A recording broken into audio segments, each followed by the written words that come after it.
here I am. I'm playing 4 tables. I'm getting going crazy. Micro stakes. This is how to make probably the most money at poker.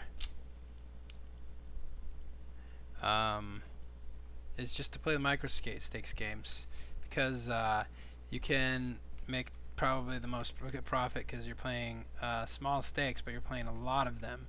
So the more games you play, the less stakes you should play, but at the same time, the better you are, the more times you should play per day.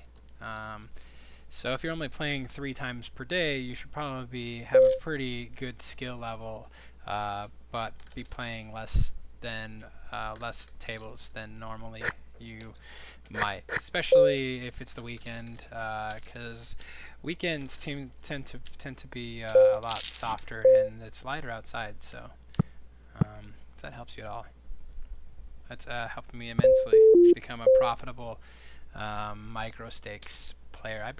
I almost live off of this. I mean, when I say I live. Really, I'm talking about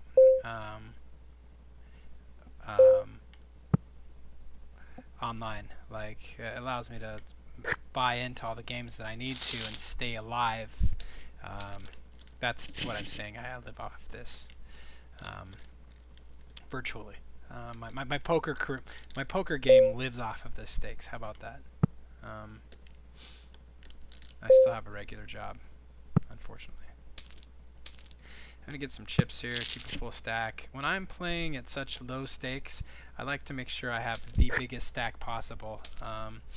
If I have the biggest stack, then nobody can really even compete against me. They can't. I'm going to call here, which is kind of a stupid call, but hey, every once in a while you got to do stupid things.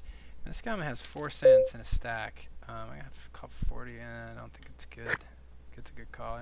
Top pair, and I don't know what this guy's doing. Hoping for a miracle. He only had 4 cents, I suppose. Nobody's even been putting money in this pot here. I just caught the queen on the river, but people at this stake are pretty much dunce heads, so somebody might have slow played trip 3s, aces and jacks. I'm not going to bet. Basically, somebody's going to come around, somebody's going to bet their weak ace, because these levels are notorious for people playing crappy aces and winning with them. And then I will probably just fold. Oh. Every once in a while, I have known to be something similar to providing a wrong answer. That doesn't mean it happens very often. It's just occasionally my information, I can only give the absolute best information as I know it. So sometimes that always isn't always the perfect right answer, but most of the time it is. I hit top pair here with a crappy kicker, but both these guys, this guy looks kind of angry, and the wizard kind of looks like he's tired, so I don't think anybody's going to notice if I could take a good stab here, even if they have a draw, and probably pick up that pot.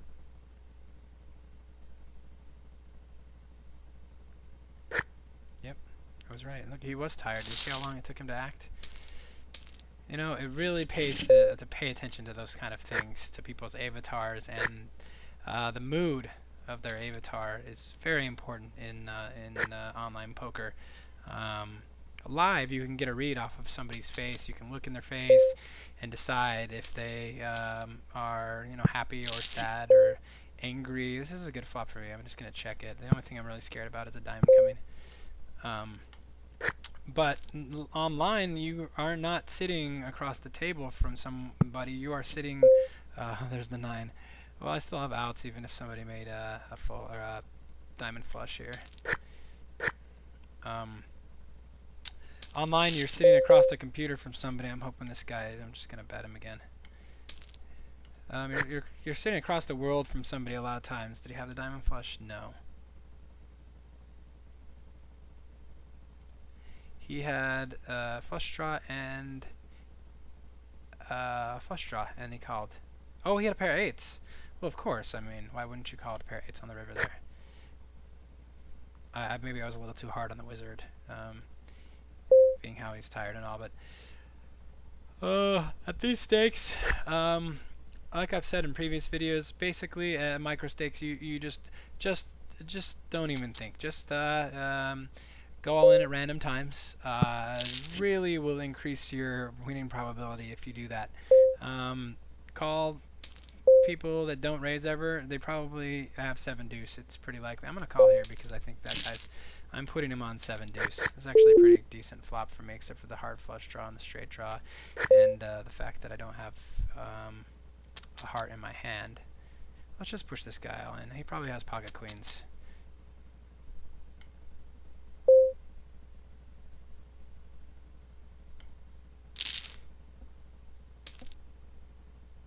Oh, he has like a heart, and I have 2 pair. I think I'm gonna win that one. All right.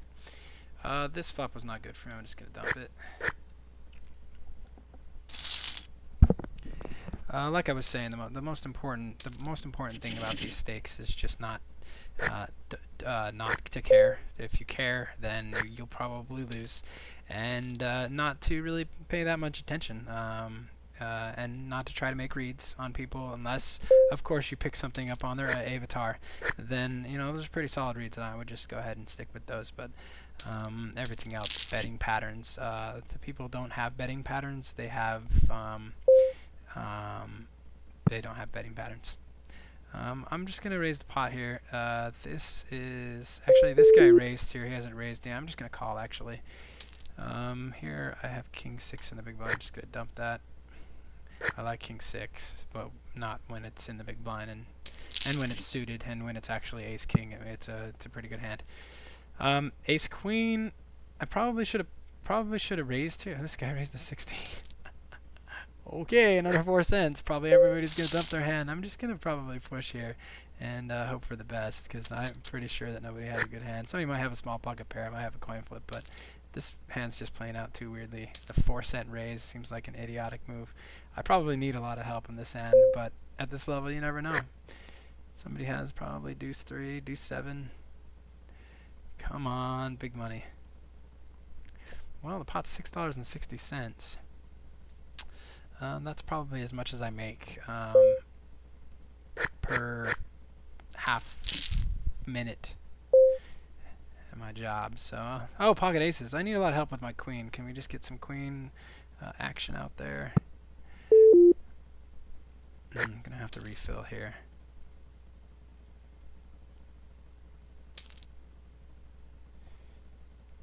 So that could have just as well been. This guy is business-like, so he had suited connectors. Makes sense. Business people know that makes sense to go all in with suited connectors against 2 other people. It's usually the best hand. As long as nobody else has better suited connectors, you're probably all right. This guy had pocket aces. He is kind of businessy like too, but it looks like he's having more fun. He's wearing sunglasses in the internet, which is it's a little worse than actually wearing them inside or at night. But he obviously knows how to play poker because he knows how to get all his money in with what looks to be a pretty darn good hand. I'm just gonna keep pumping my ace king here. I really need a good catcher on the river. I need an ace king or a 5. That'll do. As long as somebody doesn't have a 5, I'm probably got the best hand here. I'm just gonna bet it. Got an instant fold and a fold.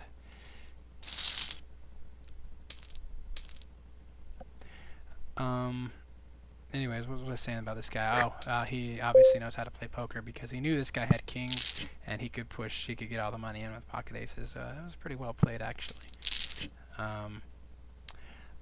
I don't like how he moved all in. He probably should have just moved all in in his first action, probably.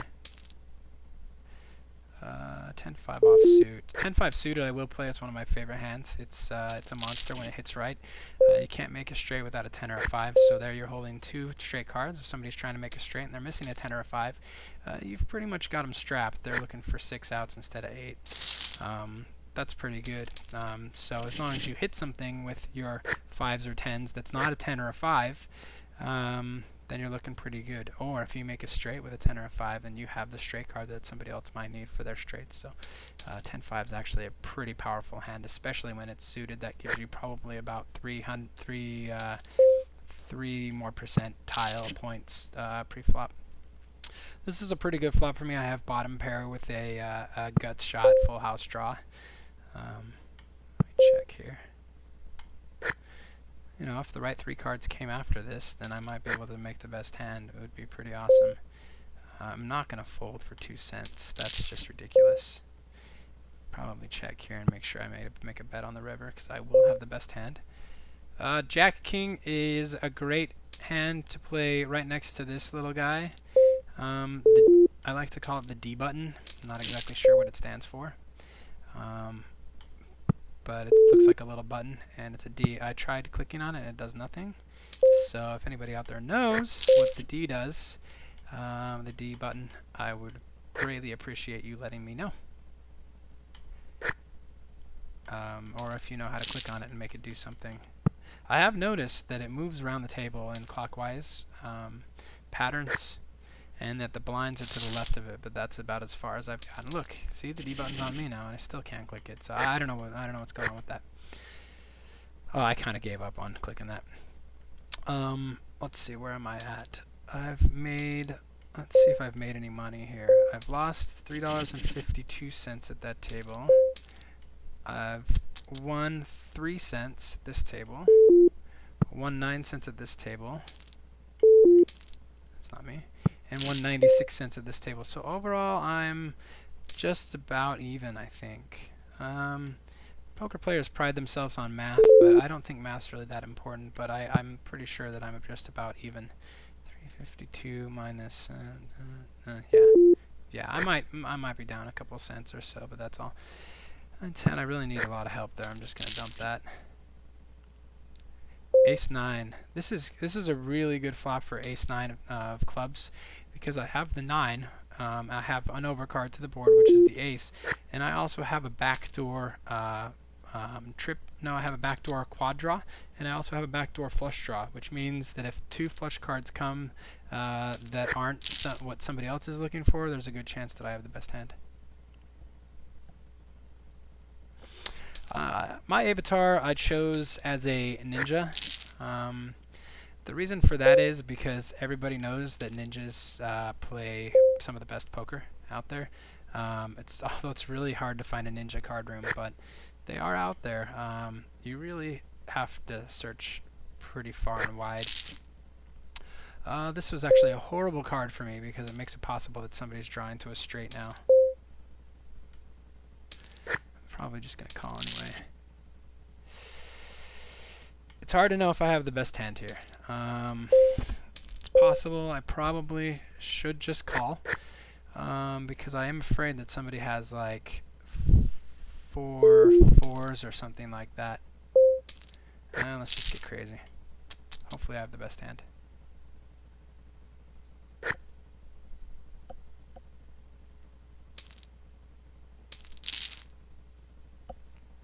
Oh, looks like I won.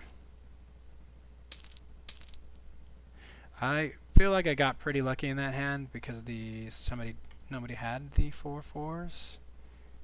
Well, this guy had 2 pair, which everybody knows is like pretty much the worst thing you can have. And this guy had 2 pair too. They had 2 pair. Huh. Well, if only they could have teamed up and made 3 pair, they would have been all right. Get a limp here. I don't know why. With pocket 3s. Really, in these kind of games, if you can hit quads, you're pretty much going to win most of the time. Quads means that you have 4 of the same suit or 4 of the same number. So if you can do that, then you have a pretty good chance of winning.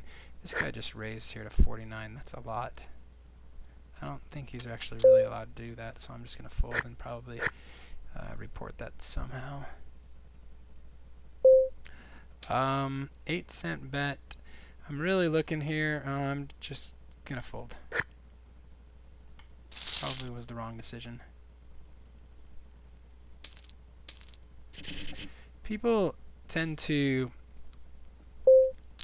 talk a lot more at this level. through the chat. And actually, if you combine that along with their avatar, the look of their avatar, a lot of times you can obtain some great information, because sometimes they'll actually be telling you what their hands are. Sometimes it is after the hand, but then you can take that information, wrap it into everything else you know, and then make a horrible decision about it, like you have been doing with all the other things at this level. Nobody really makes good decisions at this level, so if you can make pretty bad decisions, but less consistently than other people, then you're usually going to be in pretty good shape. I don't know if my 10-5 is suited here. It looks to be the best hand. It is my favorite hand, and it wins most of the time. I'm going to show it. Boom. I wonder what that feels like to be beaten by 5-10 suited. This club came, so this guy's probably trying to represent the club. He probably has squad clubs, and I'm probably drawing dead, so I'm just going to fold. I'm going to raise this guy the pot, and this one I'm going to raise the pot too. I really like this game because I really like pot, and so I get a seat pot a lot. That's kind of nice. I hope this guy has something like 3 6s or something, and I've totally got him beat.